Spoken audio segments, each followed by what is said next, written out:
రాబోయే పార్లమెంట్ ఎన్నికల్లో కూడా బీఆర్ఎస్ పార్టీ విస్తృతంగా ప్రచారం చేసింది. ఈ నేపథ్యంలో మనం మహబూబ్నగర్ జిల్లా ఉమ్మడి మహబూబ్నగర్ జిల్లాలోని నాగర్కర్నూలు పార్లమెంట్కి సంబంధించిన ఏదైతే బీఆర్ఎస్ అభ్యర్థి ఆర్ఎస్ ప్రవీణ్ కుమార్ను మిగతా విషయంలో వాళ్ళు అడిగే ప్రయత్నం చేద్దాం. అన్న చెప్పండి, ఈ ప్రచారం ఎట్లా కొనసాగుతుంది? చాలా బాగుందండి.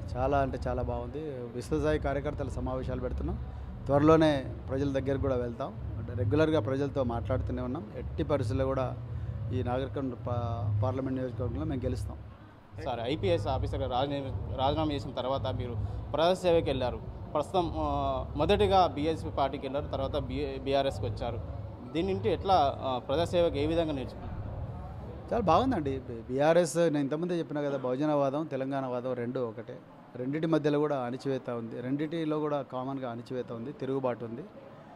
సో నాకు తెలంగాణ రాష్ట్ర సమితిలో ఉంటూ నాకు పెద్దగా ఇబ్బంది ఏం కలగడం లేదు. నేను తప్పకుండా ఎజెండా అయితే ఒకటే, పేద ప్రజల జీవితాలు మారాలి, రాబోయే తరాల యొక్క జీవితాలు మారాలి, వాళ్ళ అభివృద్ధి పదంలో నడవాలనేదే ఇక్కడ. రైట్. ముఖ్యంగా ఈ నాగర్కర్నూలు పార్లమెంట్లో కూడా దాదాపు 7 నియోజకవర్గాల్లో కూడా 5 నియోజకవర్గాలు బీఆర్ఎస్ పార్టీ ఎమ్మెల్యేలు ఓడిపోవడం జరిగింది, 2 గెలిచారు.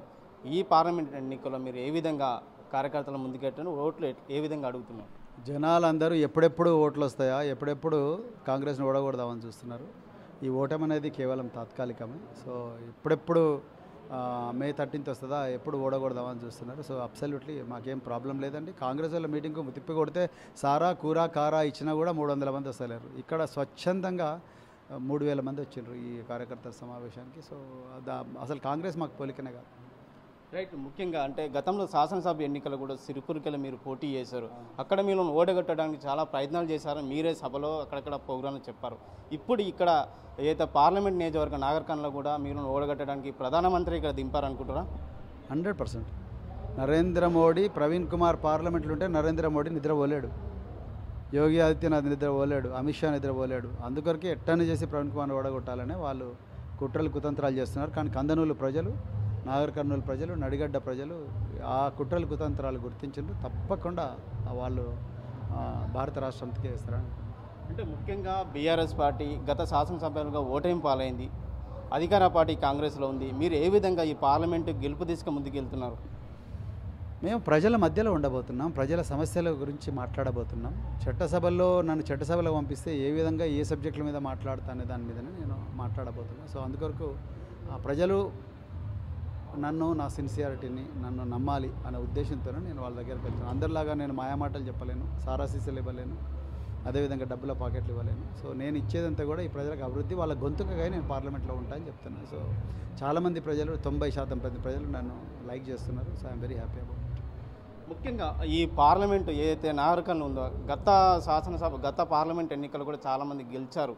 కానీ ఈ నాగర్కర్నూలు ప్రజలు కళ నెరవేర్చలేకపోయారు. ఏదైతే ఈ నాగర్కర్నూలుకి సంబంధించిన కావచ్చు, రైల్వే ట్రాక్ కావచ్చు, మిగతా చాలావి మీరు ఒకవేళ గెలిస్తే ఈ నాగర్కర్నూలు ప్రజలు ఏ విధంగా తీసుకోవచ్చు? అద్భుతంగా ప్రపంచ పటంలో ఉంటుంది, దేశ పటంలో కాదు, ప్రపంచ పటంలోనే Nagarkurnool becomes a capital of lot of great things in the world. So అందుకొరకు మీకు నేను ఇప్పుడే చెప్పను, బట్ రాబోయే రోజుల్లో తప్పకుండా తెలంగాణ గురుకుల పాఠశాలనే ప్రపంచ పటంలోకి పెట్టగలిగినప్పుడు నాగర్కర్నూలును ప్రపంచ పటంలో పెట్టడం అంత పెద్ద కష్టమేం కాదు. We're going to do lot of different things. Education కానీ, హెల్త్ కానీ, ఫార్మింగ్ కానీ, ఇట్లా రకరకాల రంగాల్లో తప్పకుండా ఒక వినూత్నమైన రీతిలో ప్రజలకు, పార్టీలకు అతీతంగా పనిచేస్తుంది. రైట్. ముఖ్యంగా గతంలో బీఆర్ఎస్ పార్టీ ఎంపీ ఇక్కడ ఇప్పుడు ప్రస్తుతం ఎంపీ ఉన్నారు. మీరు బీఆర్ఎస్ పార్టీ జాయిన్ అయిన తర్వాత పోటీ ఎట్లా ఉండబోతుంది? త్రిమిక పోటీ ఉంది. కాంగ్రెస్ అభ్యర్థి కూడా మల్లిరావు ఉన్నారు, ఎంపీ కొడుకు భరత్ ఉన్నారు, మీరు ఉన్నారు. ఈ త్రిమిక పోటీలో ఎట్లా గట్టిగా మీరు ముందుకెళ్తున్నారు? ఈ వార్ ఆల్రెడీ వన్ సైడ్ అయిపోయింది. ఈ నాగర్కర్నూలు ప్రాంత ప్రజలు తరతరాలుగా వాళ్ళకు జరిగిన అన్యాయాన్ని గుర్తిస్తున్నారు. స్థానికేతరులు వచ్చి వాళ్ళు ఇక్కడ పెత్తనం చెలాయించడం ఏందని అంటున్నారు.